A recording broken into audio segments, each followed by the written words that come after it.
Harry Potter, Chapter 15, The Forbidden Forest. Things couldn't have been worse. Filch took them down to Professor McGonagall's study on the first floor, where they sat and waited without saying a word to each other. Hermione was trembling.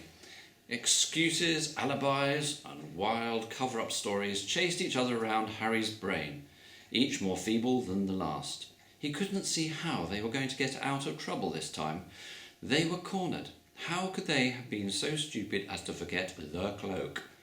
There was no reason on earth that Professor McGonagall would accept for their being out of bed and creeping around the school in late dead at night, let alone being up the tallest astronomy tower, which was out of bounds except for classes. Add Norbert and the invisibility cloak, and they might as well be packing their bags already. Had Harry thought that things couldn't have been worse? He was wrong. When Professor McGonagall appeared, she was leading Neville. "Harry," Neville burst out the moment he saw the other two. "I was trying to find you, to warn you. I heard Malfoy saying he was going to catch you. He said you had a drag." Harry shook his head violently to shut Neville up, but Professor McGonagall had seen. She looked more likely to breathe fire than Norbert as she towered over the three of them. "I would never have believed it of any of you. Mr. Filch says you were up the astronomy tower. It's 1 o'clock in the morning. Explain yourselves."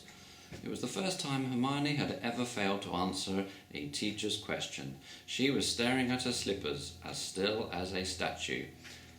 "I think I've got a good idea what's been going on," said Professor McGonagall. "It doesn't take a genius to work it out. You fed Draco Malfoy some cock and bull story about a dragon trying to get him out of bed and into trouble. I've already caught him. I suppose you think it's funny that Longbottom here heard the story and believed it too." Harry caught Neville's eye and tried to tell him without words that this wasn't true, because Neville was looking stunned and hurt. Poor blundering Neville. Harry knew what it must have cost him to try and find them in the dark, to warn them. "I'm disgusted," said Professor McGonagall.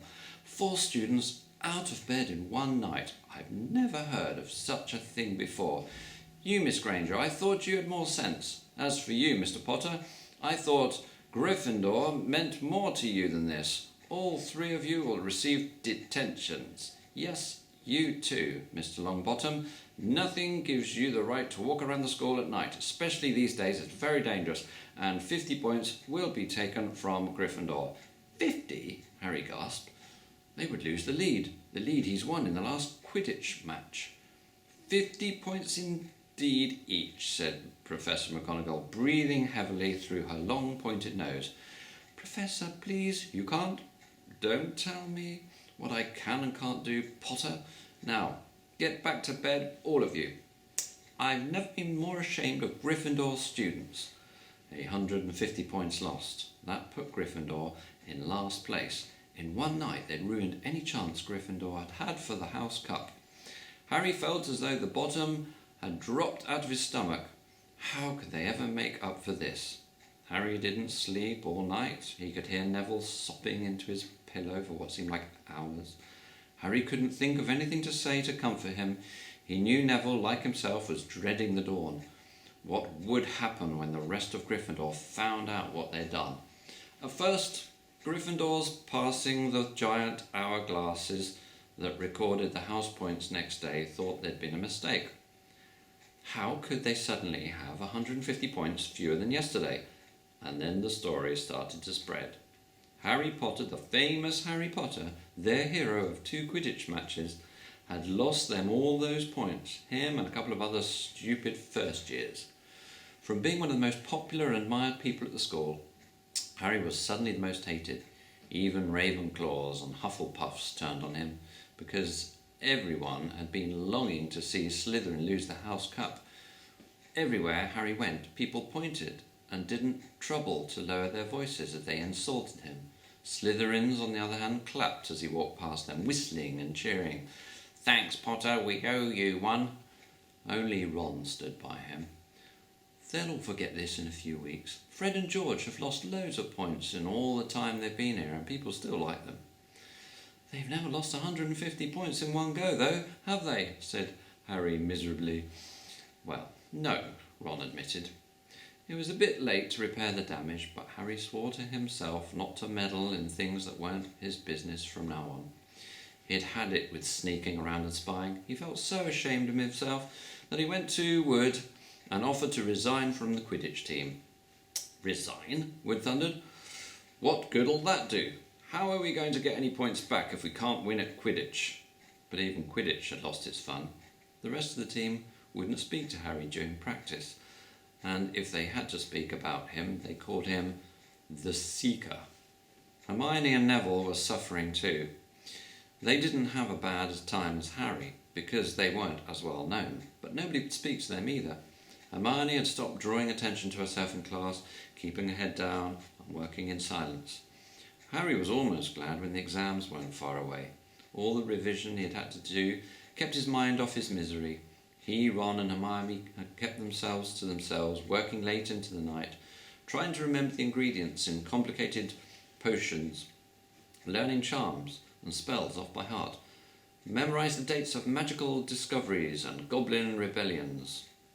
Then, about a week before the exams were due to start, Harry's new resolution not to interfere in anything that didn't concern him was put to an unexpected test. Walking back from the library on his own one afternoon, he heard somebody whimpering from a classroom up ahead. As he drew closer, he heard Quirrell's voice. "No, no, not again, please." It sounded as though someone was threatening him.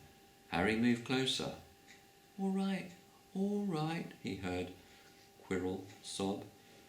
Next second, Quirrell came hurrying out of the classroom, straightening his turban. He was pale and looked as though was about to cry. He strode out of sight. Harry didn't think Quirrell had even noticed him. He waited until Quirrell's footsteps had disappeared, then peered into the classroom. It was empty, but a door stood ajar at the other end. Harry was halfway toward it before he remembered what he'd promised himself about not meddling. All the same, he'd have gambled 12 Philosopher's Stones that Snape had just left the room, and from what Harry had heard, Snape would be walking with a new spring in his step. Quirrell seemed to have lost in a last. Harry went back to the library where Hermione was testing Ron on astronomy. Harry told them what he'd heard. "Snape's done it then," said Ron. "If Quirrell's told him how to break his anti-dark force spell..." "There's still Fluffy though," said Hermione. "Maybe Snape's found out how to get past him without asking Hagrid," said Ron, looking up at the thousands of books surrounding them. "I bet there's a book somewhere in here telling you how to get past a giant three-headed dog. So, what do we do, Harry?" The light of adventure was kindling again in Ron's eyes, but Hermione answered before Harry could. "Go to Dumbledore. That's what we should have done ages ago. If we all try anything ourselves, we'll be thrown out for sure." "But we've got no proof," said Harry. "Quirrell's too scared to back us up. Snape's only got to say he doesn't know how the troll got in at Halloween and that he was nowhere near the third floor. Who do you think they'll believe, him or us? It's not exactly a secret we hate him. Dumbledore will think we've made it up to get him sacked. Filch wouldn't help us if his life depended on it. He's too friendly with Snape, and the more students get thrown out, the better, he'll think. And don't forget, we're not supposed to know about the stone or Fluffy. That'll take a lot of explaining." Hermione looked convinced, but Ron didn't. "If we just do a bit of poking around..." "No," said Harry flatly. "We've done enough poking around." He pulled a map of Jupiter towards him and started to learn the names of its moons. The following morning, notes were delivered to Harry. Hermione and Neville at the breakfast table, they were all the same. "Your detention will take place at 11 o'clock tonight. Meet Mr. Filch in the entrance hall. Professor M. McGonagall." Harry had forgotten they still had detentions to do in the furore over the points they'd lost. He half expected Hermione to complain that this was a whole night of revision lost, but she didn't say a word. Like Harry, she felt they deserved what they got. At 11 o'clock that night, they said goodbye to Ron in the common room and went to the entrance hall with Neville. Filch was already there, and so was Malfoy. Harry had also forgotten that Malfoy had got into detention too. "Follow me," said Filch, lighting a lamp and leading them outside. "I bet you'll think twice about breaking a school rule again, won't you, eh?" he continued, leering at them. "Oh yes, hard work and pain are best teachers if you ask me. It's just a pity they let the old punishments die out. Hang you by your wrists from the ceiling for a few days. I've got the chains still in my office. I'll keep them well oiled in case they're ever needed. Right, off we go, and don't think of running off. Now it'll be worse for you if you do." They marched off across the dark grounds. Neville kept sniffing. Harry wondered what their punishment was going to be. Must be something really horrible, or Filch wouldn't be sounding so delighted. The moon was bright, but clouds scudding across it kept throwing them into darkness. Ahead, Harry could see the lighted windows of Hagrid's hut. Then they heard a distant shout. "Is that you, Filch? Hurry up, I want to get started." Harry's heart rose. If they were going to be working with Hagrid, it wouldn't be so bad. His relief must have showed in his face, because Filch said, "I suppose you think you'll be enjoying yourself with that oaf? Well, think again, boy. It's into the forest you're going, and I'm much mistaken if you'll all come out in one piece." At that, Neville let out a little moan, and Malfoy stopped dead in his tracks. "The forest," he repeated, and he didn't sound quite as cool as usual. "We can't go in there at night. There's all sorts of things there. Werewolves, I heard." Neville clutched the sleeve of Harry's robe and made a choking noise. "That's your lookout, isn't it?" said Filch, his voice cracking with glee. "Should have thought of them werewolves before you got in trouble, shouldn't you?" Hagrid came striding towards them out of the dark, Fang at his heel. He was carrying his large crossbow, and a quiver of arrows hung over his shoulder. "About time," he said. "I've been waiting for half an hour already. All right, Harry, Hermione?" "I shouldn't be too friendly to them, Hagrid," said Filch coldly. "They're here to be punished, after all." "That's why you're late, is it?" said Hagrid, frowning at Filch. "Been lecturing them, eh? It's not your place to do that. You've done your bit. I'll take over from here." "I'll be back at dawn," said Filch. "For what's left of them," he added nastily, and he turned and started back towards the castle, his lamp bobbing away in the darkness. Malfoy now turned to Hagrid. "I'm not going in that forest," he said, and Harry was pleased to hear the note of panic in his voice. "You are, if you want to stay at Hogwarts," said Hagrid fiercely. "You've done wrong, and now you've got to pay for it." "But this is servant stuff. It's not for students to do. I thought we'd be writing lines or something. If my father knew I was doing this, he'd—" "Tell you that's how it is at Hogwarts," Hagrid growled. "Writing lines? What good's that to anyone? You'll do something useful and you'll get out. If you think your father'd rather you were expelled, then get back off to your castle and pack. Go on." Malfoy didn't move. He looked at Hagrid furiously, but then dropped his gaze. "Right then," said Hagrid. "Now, listen carefully, because it's dangerous what we're going to do tonight, and I don't want no one taking risks. Follow me over here a moment." He led them to the very edge of the forest. Holding his lamp up high, he pointed down a narrow, winding earth track that disappeared into the thick black trees. A light breeze lifted their hair as they looked into the forest. "Look there," said Hagrid. "See that stuff shining on the ground? Silvery stuff? That's unicorn blood. There's a unicorn in there, been badly hurt or something. But this is the second time in a week. I found one dead last Wednesday. We're going to try and find the poor thing. We might have to put it out of its misery." "And what if whatever hurt the unicorn finds us?" said Malfoy, unable to keep the fear out of his voice. "There's nothing that lives in the forest that'll hurt you if you're with me or Fang," said Hagrid, "and keep to the path.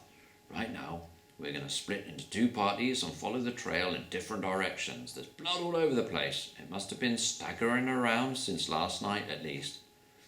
"I want Fang," said Malfoy quickly, looking at Fang's long teeth. All right, but I warn you, he's a coward, said Hagrid. So, me, Harry and Hermione go one way, and Dracoy, Neville and Fang, you go the other. Now, if any of us finds the unicorn, we'll send up green sparks, right? Get your wands out and practice now, that's it. And if anyone gets into trouble, send up red sparks, and we'll all come and find you. So, be careful, let's go. The forest was black and silent. A little way into it, they reached a fork in the earth path, and Harry, Hermione and Hagrid took to the path left, while Malfoy, Neville and Fang took the right. They walked in silence, their eyes on the ground. Every now and then a ray of moonlight through the branches above it lit a spot of silvery blue blood on the fallen leaves. Harry saw that Hagrid was looking very worried. Could a werewolf be killing the unicorns? Harry asked. Not fast enough, said Harry. It's not easy to catch a unicorn. They're powerful, magic creatures. I never knew one to be hurt before. They walked past a mossy tree stump. Harry could hear running water. There must be a stream somewhere close by. There were still spots of unicorn blood here and there along the winding path. You all right, Hermione? Hagrid whispered. Don't worry. It can't have got far if that's badly hurting, and then we'll be to get behind that tree. Hagrid seized Harry and Hermione and hoisted them off the path behind a towering oak. He pulled out an arrow and fitted it into his crossbow, raising it, ready to fire. Then 3 of them listened. Something was slithering over dead leaves nearby. It sounded like a cloak trailing along the ground. Hagrid was squinting up the dark path, but after a few seconds the sound faded away. I knew it, he murmured. There's something in here that shouldn't be. A werewolf? Harry suggested. That wasn't no werewolf, and it wasn't no unicorn neither, said Hagrid grimly. Right, follow me, but be careful now. They walked more slowly, ears straining for the faintest sound. Suddenly, in a clearing ahead, something definitely moved. Who's there? Hagrid called. Show yourself, I'm armed. And into the clearing came, was it a man or a horse? To the waist, a man with red hair and a beard. But below that was a horse's gleaming chestnut body with a long reddish tail. Harry and Hermione's jaws dropped. Ah, it's you, Ronan, said Hagrid in relief. How are you? He was walking forward and shook the centaur's hand. Good evening to you, Hagrid, said Ronan, in a deep, sorrowful voice. Were you going to shoot me? Can't be too careful, Ronan, said Hagrid, putting his crossbow. There's something bad loose in this forest. This is Harry Potter and Hermione Granger, by the way, students up at the school. And this is Ronan, you two. He's a centaur. Oh, we've noticed, said Hermione faintly. Good evening, said Ronan. Students, are you? And do you learn much up at the school? A bit, said Hermione timidly. A bit? Well, that's something, Ronan sighed. He flung back his head and stared at the sky. Mars is bright tonight. Yeah, said Hagrid, glancing up too. Listen, I'm glad we've run into you, Ronan, because there's a unicorn been hurt. You seen anything? Ronan didn't answer immediately. He stared unblinkingly upwards and then sighed again. Always the innocent are the first victims, he said. So it has been for ages past, so it is now. Yeah, said Hagrid. But have you seen anything, Ronan? Anything unusual? Mars is bright tonight, Ronan repeated while Hagrid watched him impatiently. Unusually bright. Yeah, but I mean... Sorry, yes, Hagrid. Yeah, but I mean anything unusual a bit nearer home. You haven't noticed anything strange? Yet again, Ronan took a while to answer. At last he said, The forest hides many secrets. A movement in the trees behind Ronan made Hagrid raise his bow again. But it was only a second centaur, black-haired and bodied, and wilder looking than Ronan. Hello, Bane, said Hagrid. All right? Good evening, Hagrid. I hope you are well. Well enough. Look, I've just been asking Ronan, did you see anything odd in here lately? Only there's a unicorn been injured. Would you know anything about it? Bane walked over to stand next to Ronan. He looked skywards. Mars is bright tonight, he said simply. Yeah, we've heard, said Hagrid grumpily. Well, if either of you do see anything, you let me know, won't you, eh? We'll be off then. Harry and Hermione followed him out of the clearing, staring over their shoulders at Ronan and Bane until the trees blocked their view. Never, said Hagrid irritably, try and get a straight answer out of a centaur. Ruddy stargazers, not interested in anything closer than the moon. Are there many of them in here? Asked Hermione. Oh, a fair few. Keep themselves to themselves mostly, but they're good enough about turning up if ever I want a word. They're deep, mind centaurs. They know things. Just don't let on much. Do you think that was a centaur we heard earlier? Said Harry. Did that sound like hooves to you? Nah, if you ask me, that's what's been killing the unicorns. Never heard anything like it before. They walked on through the dense, dark trees. Harry kept looking nervously over his shoulder. He had the nasty feeling they were being watched. He was very glad that they had Hagrid and his crossbow with them. They had just passed a bend in the path when Hermione grabbed Hagrid's arm. Hagrid, look! Red sparks! The others are in trouble! You two wait here, Hagrid added. Stay on the path. I'll come back for you. They heard him crashing away through the undergrowth and stood looking at each other, very scared, until they couldn't hear anything but the rustling of leaves around them. You don't think they've been hurt, do you? Whispered Hermione. I don't care if Malfoy has, but if something's got Neville, it's our fault. He's here in the first place. The minutes dragged by. Their ears seemed sharper than usual. Harry seemed to be picking up every sigh in the wind, every cracking twig. What was going on? Where were the others? At last, a great crunching noise announced Hagrid's return. Malfoy, Neville and Fang were with him. Hagrid was fuming. Malfoy, it seemed, had sneaked up behind Neville and grabbed him for a joke. Neville had panicked and sent up the sparks. We'll be lucky but to catch anything now, with the racket you two are making. Right, we're changing groups. Neville, you stay with me and Hermione. Harry, you go with Fang and this idiot. I'm sorry, Hagrid added in a whisper to Harry, but he'll be a harder time frightening you, and we've got to get this.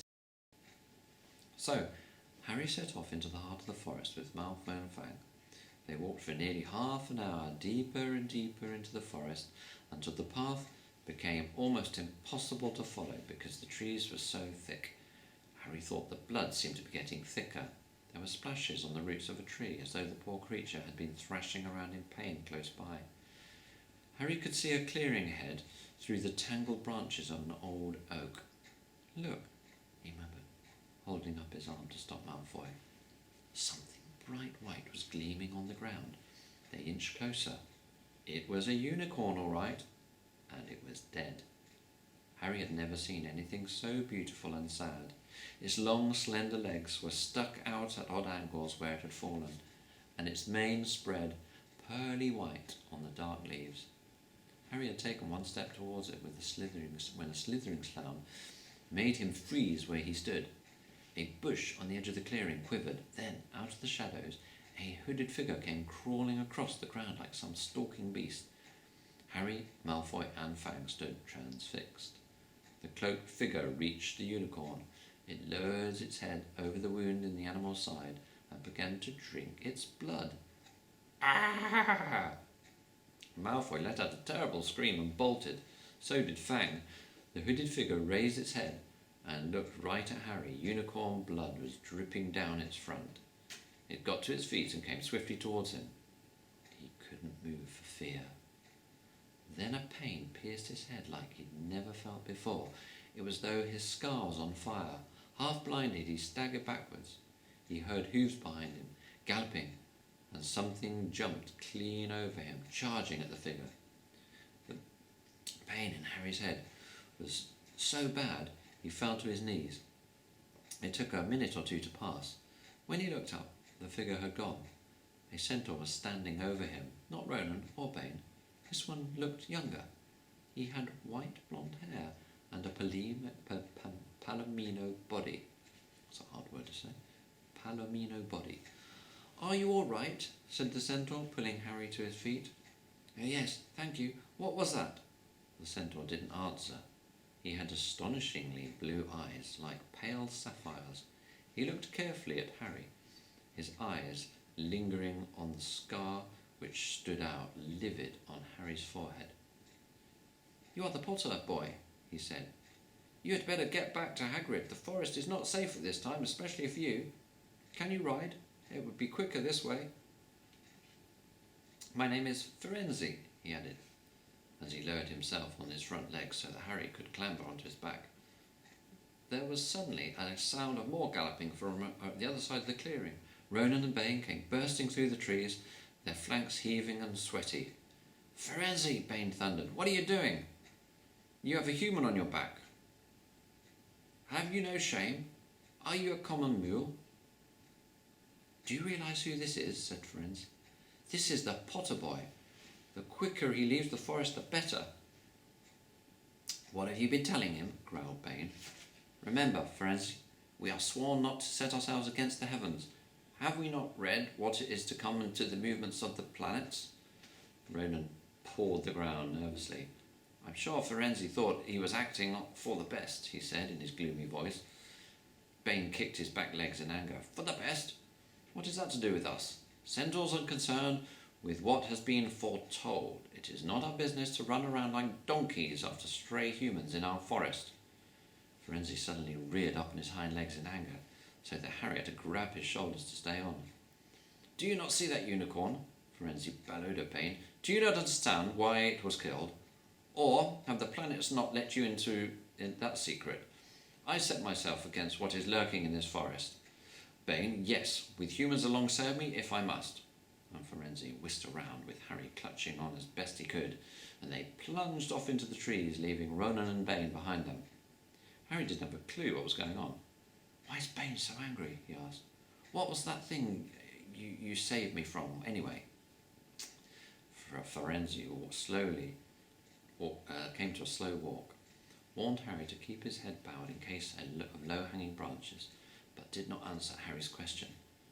They made their way through the trees in silence for so long that Harry thought Firenze didn't want to talk to him anymore. They were passing through a particularly dense patch of trees, however, when Firenze suddenly stopped. "Harry Potter, do you know what unicorn blood is used for?" "No," said Harry, startled by the odd question. "We've only used the horn and the tail hair in potions." "This is because it is a monstrous thing to slay a unicorn," said Firenze. "Only one who has nothing to lose and everything to gain would commit such a crime. The blood of a unicorn will keep you alive even if you are an inch from death, but at a terrible price. You have slain something pure and defenceless to save yourself, and you will have but half a life, a cursed life, from the moment the blood touches your lips." Harry stared at the back of Firenze's head, which was dappled silver in the moonlight. "But who would be that desperate?" he wondered aloud. "If you're going to be cursed forever, death's better, isn't it?" "It is," Firenze agreed, "unless all you need to stay alive long enough to drink something else, something that will bring you back to full strength and power, something that will mean you can never die. Mr. Potter, do you know what is hidden in the scroll at this very moment?" "The Philosopher's Stone, of course. The elixir of life. But I don't understand. Who—" "Can you think of nobody who has waited many years to return to power, who has clung to life awaiting their chance?" It was as though an iron fist had clenched suddenly around Harry's heart. Over the rustling of the trees he seemed to hear once more what Hagrid had told him on the night they had met. "Some say he died. Codswallop, in my opinion. Dunno if he had enough human left in him to die." Do you mean," Harry croaked, "that was Harry, are you all right?" Hermione was running towards them down the path, Hagrid puffing along beside her. "I'm fine," said Harry, hardly knowing what they were saying. "The unicorn's dead. Hagrid, it's in that clearing back there." This is where I leave you, Firenze murmured as Hagrid hurried off to examine the unicorn. You're safe now. Harry slid off his back. Good luck, Harry Potter, said Firenze. The planets have been read wrongly before now, even by centaurs. I hope this is one of those times. He turned and cantered back into the forest, leaving Harry shivering behind him. Ron had fallen asleep in the dark common room, waiting for them to return. He shouted something about Quidditch fouls when Harry roughly shook him awake. In a matter of seconds, though, he was wide-eyed as Harry as he began to tell him and Hermione what had happened in the forest. Harry couldn't sit down. He paced up and down in front of the fire. He was still shaking. Snape wants the stone for Voldemort, and Voldemort's waiting in the forest. And all this time we thought Snape just wanted to get rich. Stop saying the name, said Ron in a terrified whisper, as if he thought Voldemort could hear them. Harry wasn't listening. Firenze saved me. He shouldn't have done, but Baraine was furious, and he was talking about interfering with what the planets say is going to happen, and they must have shown that Voldemort's coming back. Bane thinks Firenze should have let Voldemort kill me. I suppose that's written in the stars as well. Will you stop saying the name? Ron hissed. So all I've got to wait for now is Snape to steal the stone, Harry went on feverishly. Then Voldemort will be able to come and finish me off. Well, I suppose Bane will be happy. Hermione looked very frightened, but she had a word of comfort. Harry, everyone says Dumbledore's the only one who was ever afraid of. With Dumbledore around, you-know-who won't touch you. Anyway, who says the centaurs are right? It sounds like fortune-telling to me, and Professor McGonagall says that's a very imprecise branch of magic. The sky had turned light before they stopped talking. They went to bed exhausted, their throats sore, but the night's surprises weren't over. When Harry pulled back his sheets, he found his invisibility cloak folded neatly beneath them. There was just a note pinned to it. Just in